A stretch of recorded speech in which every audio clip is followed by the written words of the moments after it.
बिस्मिल्लाहिर्रहमानिर्रहीम। अस्सलाम वालेकुम दोस्तों, मैं हूं सैयद उस्मान अली शाह और आप देख रहे हैं मेरा यूट्यूब चैनल। उम्मीद करता हूं आप सब खैरियत से होंगे। दोस्तों, आज जो वीडियो है वो है पाकिस्तान के जो लोन माफिया इस वक्त पाकिस्तानी अदारों के ऊपर भी बरजमा है, लोगों के ऊपर भी हुक्मरानी इनकी बरजमा है, वो कैसे लोगों को ब्लैकमेल कर रहे हैं। जैसा कि आप सब दोस्तों को मैंने बताया हुआ है कि अपनी सारी पिछली वीडियोज़ के अंदर कि किस तरह ये लोगों को ब्लैकमेल करते हैं, किस तरह ये लोगों को पैसे निकलवाते हैं।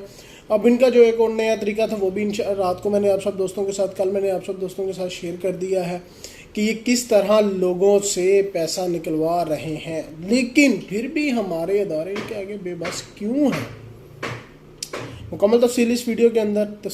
वीडियो की जानिब बढ़ने से पहले मेरी आप सब दोस्तों से एक छोटी सी रिक्वेस्ट है, जो भाई मेरे चैनल पर न्यू हो मेरे चैनल को सब्सक्राइब कर दे, बेल आइकन प्रेस कर दे ताकि मेरी आने वाली सब वीडियो आपको बर वक्त मिल सके। जी हाँ दोस्तों, पाकिस्तान के अंदर इस वक्त लोन माफिया के करिंदे कह लें कि ये पाकिस्तानी तो नहीं, कोई एजेंट है, कोई सूदखोर माफिया, इनके बाहर के ये लोग हैं पाकिस्तान के। इन्होंने सिर्फ यहाँ से लोग हायर किए हुए हैं, इनको नौकरियाँ दी हुई हैं चंद पैसों के लिए, क्योंकि पाकिस्तान के अंदर इस वक्त हालात ऐसे हो चुके हैं कि खाने के लाले हैं। अल्लाह माफ़ करे, नाउज़ुबिल्लाह, अल्लाह माफ़ करे, अल्लाह माफ़ करे, अल्लाह ना ही ऐसा करे कि पाकिस्तान डिफ़ॉल्ट होने के करीब है।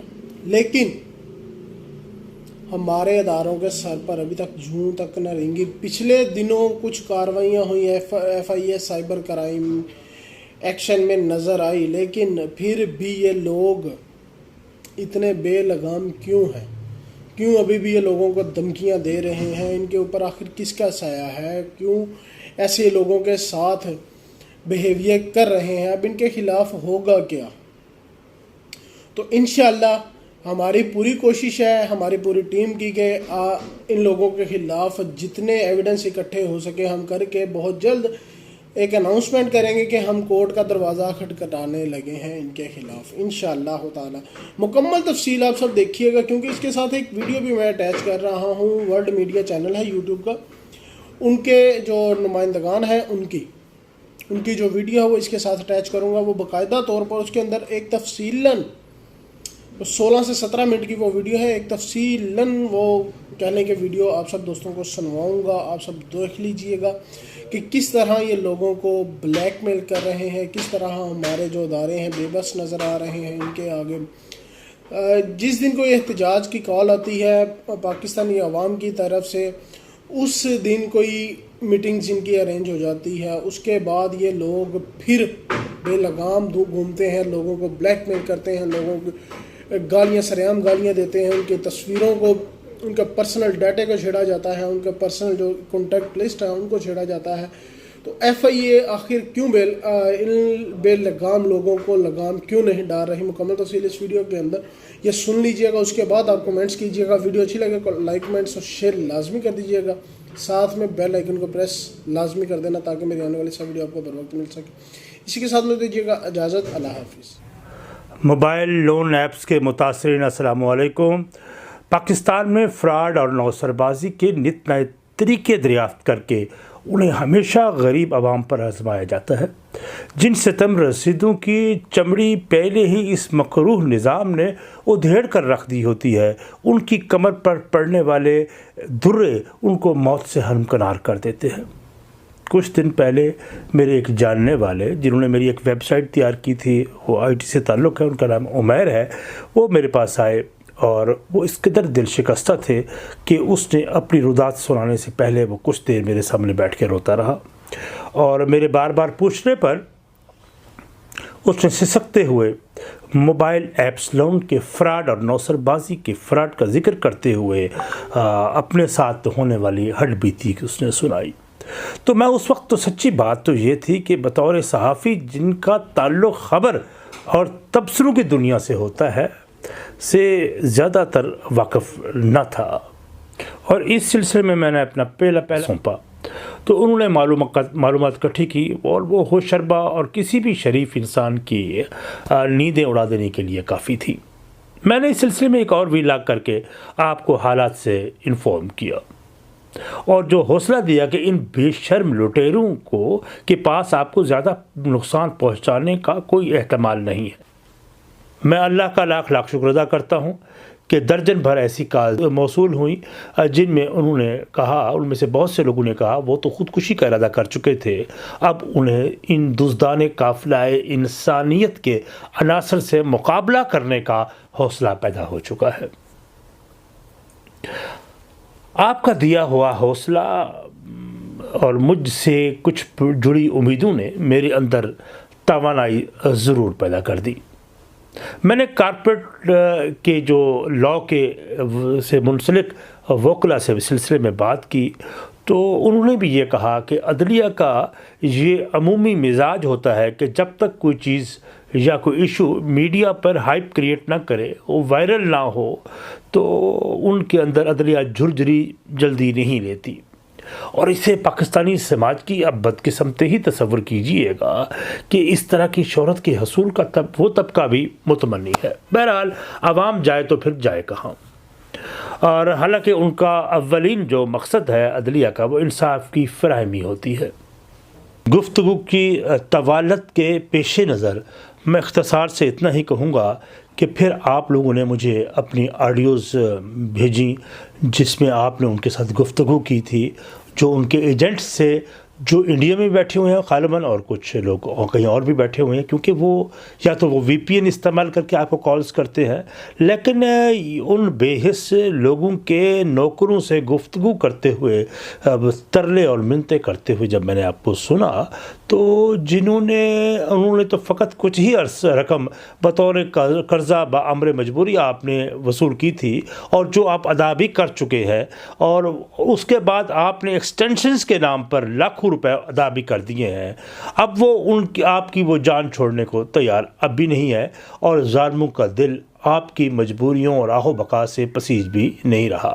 بہرحال آپ سے ہی بہم و مشورہ کر کے گفتگو کے طریقہ کار پر اتفاق کیا ہوا، اور جس میں ایک سائل جو پٹھان تھے، غالباً تعلق ان کا مانسیرے سے تھا، نے بالکل منفرد انداز اپنایا، اور ان کی کچھ آڈیوز اب آپ کی خدمت میں پیش کرتا ہوں کہ ان کے نمائندے نے کس انداز سے بات کی، سنیے گا۔ ہیلو جی السلام علیکم۔ وعلیکم السلام باکستان صاحب، سر، وہ تو فوت ہو گئے جی پرسوں، ہاں فوت ہو گئے پرسوں۔ پښتون لالا ہیلو، پښتینی کنا دا باکستان چیرې ده؟ باختسان همړ دی جی پرونه بله ورځ. نه مړ نه ده لالا یار، د لون یې اخیستی دی، ایزي لون نه خبرې کول لګیا یې. ته چېرته دی؟ ته خپله پاکستان یې؟ بله ورځ دا زه کزن یم د هغه. اپلیکیشن چا اخیستی ده؟ د پاکستان. نو سر جی هغه خو بله ورځ سوسایډ کړ ده، او د چوهې والا زیرې خوړلي وو، بیا سهار پته ولګېده نو اوس دا لون یې چې اخیستی دا به څوک جمع کوي؟ دی خو کور کې هم څوک نشته، واړه بچي دي او دوه ماشومان. اوس لالا د ده دا کورول نمبر دلته یار څوک یې چې ته دا جدا خبرې کور کا تو کٹائی صاحب کرتے. السلام علیکم جی وہ پہلے کال کٹ کی تھی، I'm so sorry سر، مجھے بختسان سے بات کرنی ہے۔ میڈم وہ تو فوت ہو چکے ہیں، پرسوں رات کو خودکشی کر لی ہے۔ کیا ہوا؟ میں نے کہا وہ فوت ہو چکے ہیں فوت ہو چکے ہیں جی، پرسوں رات کو خودکشی کی ہے۔ تو سر انہوں نے لون دیا تھا، ابھی تک انہوں نے پے نہیں کیا، ایک دن اوپر ہو گیا، تو کائنڈلی اگر ان کے کوئی گھر میں آپ کون بات کر رہے ہیں؟ میں کزن ہوں جی، اس کا کزن ہوں، موبائل میرے پاس ہے، بہت سی کالیں آ رہی ہے۔ ان کا لون پے کرنا ہے، ان کے ریلیٹیو سے ان کے گھر میں سے کسی کو آپ انفارم کر سکتے ہیں؟ گھر میں تو اس میں کوئی نہیں ہے، بچے ہی ہے بس، خالی چھوٹے چھوٹے۔ انفارم تو کر سکتے ہیں نا سر؟ ہاں میں بتا دیتا ہوں، لیکن یہ ہے کہ وہ اگر آپ آ سکتے ہیں تو اس کی قبر میں دکھاتا ہوں۔ سر ان کے گھر میں ان کی وائف یا ان کی مما ہے؟ ہاں وہ تو ہے۔ آپ ان کو ایک دفعہ انفارم کر دیں کہ انہوں نے لون لیا ہوا تھا، کائنڈلی وہ پے کر دیں۔ چلے میں ان کو بتا دیتا ہوں، لیکن حالات ان کے ایسے ہیں کہ ان کو پاس بھی جانے کے پیسے نہیں ہیں، لیکن میں بتا دیتا ہوں آپ کی بات۔ बहरहाल मैंने FIA और इंसदाद साइबर क्राइम विंग से रब्ता किया, जहां एहसान जहांगीर साहब एडिशनल DG साहब हैं वहाँ, और चौधरी सरफराज साहब से मेरा रब्ता हुआ। चौधरी सरफराज जो साइबर क्राइम विंग के डायरेक्टर हैं, उन्होंने मुझे अपने दफ्तर बुलाया। मैं वहाँ सदीकी साहब के हमरा पूरे सबूतों के साथ उनके दफ्तर जो गुलबर्ग लाहौर में वाक़या है, मैं वहाँ पहुँचा और उनको सारी रुदात सुनाई। उन्होंने इस मामले की तहकीक के लिए 2 इंस्पेक्टर्स की ड्यूटी लगाई, कहा उन्हें ताकीद की कि वो हमारे साथ कोऑर्डिनेट करें इस सिलसिले में। उन्होंने कहा कि वो इस सिलसिले में मुल्ज़मान को ना सिर्फ बेनकाब करेंगे बल्कि कानून के कटहरे में लाकर उन्हें कैफ़रे किरदार तक पहुँचाएँगे। ये भी इस तनाज़ुर में पहले ही मुतासरीन जो है उन्होंने बताया कि सैकड़ों लोग मुतासरीन ने इस सिलसिले में अपनी ऑनलाइन कंप्लेंट्स दर्ज करवा रखी हैं, लेकिन कुछ मामला हमारा ऐसा है कि ये मामला कछुए की रफ्तार से अब रेंग रहा है। इसके बाद क्योंकि ये मैंने महसूस किया था कि ये बहुत ताकतवर माफिया है जिन्होंने खरबों रुपए आपसे लूट लिया है। फिर मैंने कहा कि बेहतर है कि मैं सियासी पॉलिटिकल पार्टीज़ को भी इन्वॉल्व करूं। तो उन सियासी जमातों को इन्वॉल्व करने के कसद से मैंने उन जमात इस्लामी के सेक्रेटरी जनरल अमीरुल अज़ीम साहब से रब्ता किया, उन्हें हालात से आगाही दी और इस सिलसिले में जमात इस्लामी का किरदार अदा करने का कहा। तो उन्होंने मुझसे सबूत मांगे और उसके बाद उन्होंने कहा कि मैं इसके बाद उन्होंने कहा कि मैं मजलिस आमला के सामने इसको एजेंडे पे लाऊंगा और उसके बाद हम अपने इसको यकीन भी उन्होंने मुझे दहानी कराई कि वो इस जमात इस्लामी इस सिलसिले में अपना किरदार मस्बत अंदाज से पूरा करेगी। इस तरह मैंने पाकिस्तान बराबरी पार्टी के चेयरमैन जवाद अहमद साहब से रब्ता किया, उनको भी आगाही दी। तो उन्होंने इस सिलसिले में अपने मुकम्मल तावन और मुकम्मल तौर पर मुतहर्रिक किरदार अदा करने की यकीन दहानी करवाई है। और इंटरव्यू में उन्होंने अपने जो पिछला इंटरव्यू आपने व्लॉग सुना है, उसका इंटरव्यू के हवाले से था जो सदीकी साहब ने उनसे किया था, उन्होंने यकीन दिलाया था कि, और आपने सुन भी लिया था कि उनसे एक कोऑर्डिनेटर बिलाल का नंबर जो स्क्रीन पर भी शायद नज़र आ रहा है, इनसे भी आप रब्ता कर सकते हैं। और उन्होंने ये कहा था कि वो बहुत जल्द इस सिलसिले में पूरी पार्टी को मुतहर्रिक करेंगे और एक कैंपेन लॉन्च करेंगे। इस तरह हमने अपनी कैंपेन का आगाज़ किया। तो पहले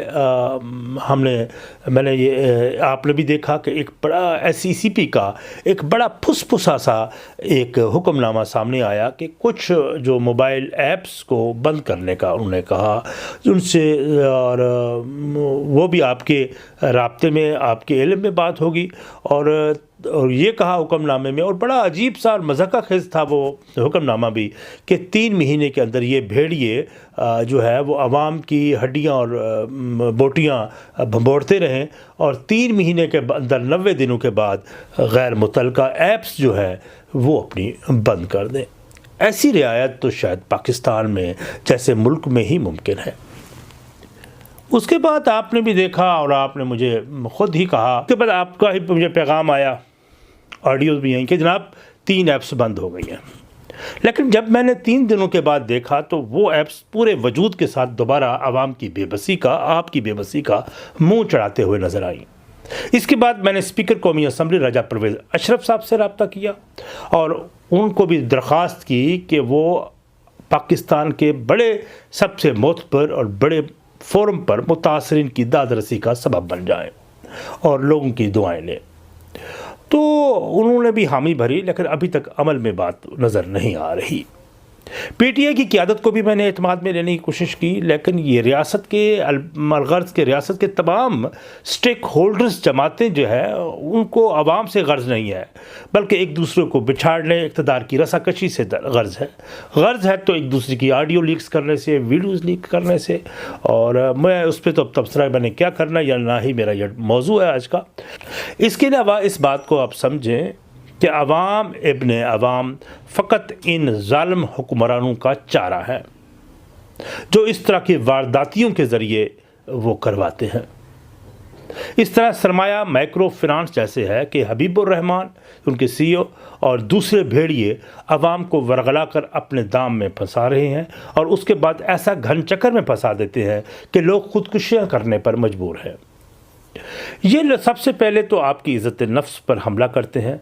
मुझे अच्छी तरह याद है दोस्तों, आपको کو آپ بھی اسی طرح ٹریپ میں آئے ہوں گے. میں تو خیر اللہ مجھے بچا کے رکھے, محفوظ رکھے, آپ کو بھی محفوظ رکھے, مزید آپ ان گورکھ دھندوں میں نہ پڑے.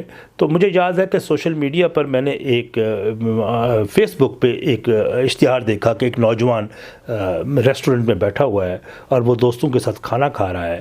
ہوٹل کا بل آتا ہے تو اس کی جیب میں اتنے پیسے نہیں ہوتے کہ اس کا بل ادا کر, تو اسے مائکرو فنانس کا خیال آتا ہے. تو وہ فوراً موبائل پر وہ جو ایپ ہے وہ لوڈ کرتا ہے اور قرضہ لیتا ہے اور بظاہر اپنی ساکھ بچا لیتا ہے. بڑا مسکراتا ہوا کہتا ہے شکریہ بر وقت, شکریہ آپ کا قرضہ آپ نے مجھے دے دیا اور میری عزت بچ گئی. لیکن اس طرح کی ترغیبات سے لوگوں کو اپنی جال میں پھنسایا اور پھر قرضہ اتارنے کے لیے ایکسٹینشنز کا جال ان کو انہوں نے پھینکا اور ان لوگوں کو قرضہ اتارنے کے لیے ایک اور ایپ پھر قرضہ لینے پر اس پہ مجبور کیا آپ کو. پھر مرض بڑھتا گیا جوں دوا کی, اور وہ قرض جو آپ نے فقط اس ہوٹل کے بل کے لیے 10,000 روپے لیا تھا وہ 10 لاکھ تک پہنچ گیا. اچھا, ان بغیرتوں نے اپنے شکار کی عزت نفس سے اس قدر انہوں نے ان کی عزت نفس کو تار کیا کہ ان کے موبائل کا ڈیٹا انہوں نے ہیک کیا پہلے دن. پھر اور یہ ایک سوچا سمجھا پہلے دن یہ منصوبہ تھا ان کا, انہوں نے ڈیلیبریٹلی یہ کام کیا. انہوں نے ان کے گھر والوں کی تصاویر جو آپ کے ان باکس میں تھی, گیلری میں تھی, وہ انہوں نے محفوظ کر لی. پھر جب اگلا ایک ہفتہ گزرا تو آپ کو تھریٹس ملنا شروع ہو گئیں, اور جب آپ نے پیسے نہ ادا نہ کیے تو پھر آپ کو انہوں نے دوسرے ایپس کا جھانسا دیا. آپ نے اس ایپ سے لے کر ان کا قرضہ اتارا. تو پھر ایک وقت میں آ کر جب آپ پیسے دینے سے آپ کے پاس پیسے نہ بچے, تو آپ تو غریب تھے, آپ اس افورڈ ہی نہیں کر سکتے تھے, تبھی تو آپ نے قرضہ لیا تھا. تو پھر یہ ہوا کہ آپ کے گھر والوں کی اور آپ کی تصاویر ایڈٹ کر کے ان کی تشہیر کی گئی. اور سب سے پہلے انہوں نے یہ کیا کہ ان کی جال میں پھنسا ہوا ایک شخص جس نے مجھے ایک تصویر بھیجی جو میں اس وقت آپ کو نہیں دکھا سکتا, وہ اس کی بیگم کی تھی کہ جو اس کی موبائل ایپ پہ تھی, گیلری میں تھی, اور وہاں سے انہوں نے تصویر ایڈٹ کر کے ننگی تصویر لے کر اور اس کے ساتھ ایک اشتہار لگایا ہوا تھا کہ میں شاباشی کے میرے یہ ریٹس ہیں اور یہ میرا فون نمبر ہے, اور مجھ سے مستفید ہونا چاہتا ہے تو میرے اس نمبر پر رابطہ کرے. بھائی لعنت ہے ان حرام زادوں پر اور ان کمپنیز کے چیف ایگزیکٹوز پر جن کی ماؤں نے شاید انہیں کسی سورنی کا دودھ پلایا ہوگا. لعنت ہے. ہمارے پاس اب کیا بچا؟ ہمارے پاس ایک ہی راستہ ہے, لیکن میں اس راستے کا انتخاب کرنے سے پہلے آپ سے رائے لینا پسند کروں گا, چاہوں گا کہ آپ اپنی رائے دیں. لیکن میرے خیال میں لاہ عمل تیار کرنے سے کے لیے پہلا راستہ ان کالز کو اگنور کرنے کا بھی تھا جو ہم نے اس کا ذکر کیا تھا کہ ان آڈیوز کی ریکارڈنگ آپ کریں اور ان کے اور اپنے رشتہ داروں اور دوستوں کو بھی آگاہ کریں, لیکن آپ کی آئی ہوئی جو ڈیٹا ہے جو ان کو بتائیں کہ وہ چوری ہو چکا ہے, آپ کے نمبر چوری ہو چکے ہیں, ہیک ہو چکے ہیں, آپ کو ملنے والی جو کال ہے آپ ان کو نہ سنیں. لیکن پھر ایک کینٹ لاہور سے ایک خاتون کا مجھے فون آیا, اس نے کہا جی سارے رشتہ دار مخلص نہیں ہوتے, سب دوست مخلص نہیں ہوتے, کچھ تماشا دیکھنے والے ہوتے ہیں. تو میں نے ان کو یہ عرض کی کہ میری بہن سب سے پہلا ایک بات کو یاد رکھیے گا, یہ امتحان کا وقت ہے, یہ بالکل آپ کو ایک تفریق پیدا کر دے گا آپ کی اس مجبوری میں اور آپ کی اس مظلومیت پر. آپ پر ٹھٹھا اور مذاق بناتا ہے, آپ پر تانے کستا ہے, وہ آپ کا دوست نہیں ہو سکتا, آپ کا رشتہ دار نہیں ہو سکتا, وہ غیر ہے. تو بہرحال آپ ان سے اعلان اللہ تلقی کریں, اور یہی وہ وقت ہے ان لوگوں کو جو ان سے بھی زیادہ ظالم ہے پھر جو آپ پر اس وقت آپ کے ساتھ کھڑا ہونے کی بجائے آپ پر تانا زنی ہو رہے ہیں. بہرحال دوسرا راستہ ایک اور ہے, تو وہ میں سمجھتا ہوں کہ جس پر چلنے کا راستہ ہمیں ہسٹری سے ملتا ہے, تاریخ سے ملتا ہے. لیکن اس سے پہلے میں چاہوں گا کہ اس راستے پہ جانے سے پہلے, جس کا ذکر میں بعد میں کروں گا, عدالت کے دروازے کو ہم کھٹکھٹا لیتے ہیں, اس پہ دستک دینا ضروری ہے. اگرچہ مجھے تو سچی بات یہ ہے کہ عدلیہ سے بھی کوئی امید نہیں, کیونکہ ان بے حس اور بہرے طبقے کو سنانے کے لیے راستے کا ایک اور ہی انتخاب ہمیں کرنا ہوگا. لیکن بہرحال ہمیں اس اتمام حجت کر لینا چاہیے, اس کو بھی کھٹکھٹا لینا چاہیے. آپ میں سے جو شخص جو بندہ چاہتا ہے کہ عدلیہ کے ہائی کورٹ پہ ہم ریٹ پٹیشن کریں اور ایک بھرپور طریقے سے اس میں ہم آگے جائیں, تو وہ آپ میرے اس نمبر پہ رابطہ کر لیں، صدیقی صاحب کے بھی اور دوسرے نمبر پہ بھی رابطہ کر لیں، اور ہم پھر ایک اس کی ریٹ پٹیشن پاورفل طریقے سے دائر کر دیں گے، تاکہ ہم تمام لوگوں کو یہ بھی نہ ریگریٹ رہے یا پچھتاوا رہے کہ ہم نے ہائی کورٹ کا دروازہ نہیں کھٹکھٹایا تھا، عدالت عالیہ کا دروازہ نہیں کھٹکھٹایا تھا۔ اگرچہ میں عالیہ اور عظمیٰ دونوں سے میں مایوس ہوں، ان کی کارکردگی سے مایوس ہوں، اور میں یہ سمجھتا ہوں کہ پاکستان کی 25 کروڑ لوگوں کو ان بے رحم طبقے کے رحم و کرم پر ڈال دیا گیا ہے، جو ہماری ہڈیاں بموڑ رہے ہیں، ہمارے خون کے آخری قطرے کو چوس رہے ہیں۔ یہی وہ حکمرانوں کی شکل میں بھی ہے، یہ ان جرنیلوں کی شکل میں بھی ہے، یہ مراعات یافتہ طبقہ ہے، اور ہم بے بس ہیں۔ لیکن ہم بے بسی اگر ہم نے ظاہر کی، اگر ہماری طاقت کا احساس اگر ہے، آپ کو پڑھے تو آپ کو تاریخ کے ایک صفحے سے ملے گا کہ تاریخ کس طرح تبدیل ہوئی، تاریخیں کیسے ڈیولپ ہوئیں، یہ آپ کو ملے گا۔ بہرحال میرا آج یہ بتانے کا مقصد تھا۔ اب آپ اپنی رائے کا اظہار کریں، میں آپ کو دوسرا راستہ بتاؤں گا، وہ بڑا اہم ہوگا۔ آپ سے اب اجازت، اپنے آراء سے ضرور نوازیے گا۔ والسلام۔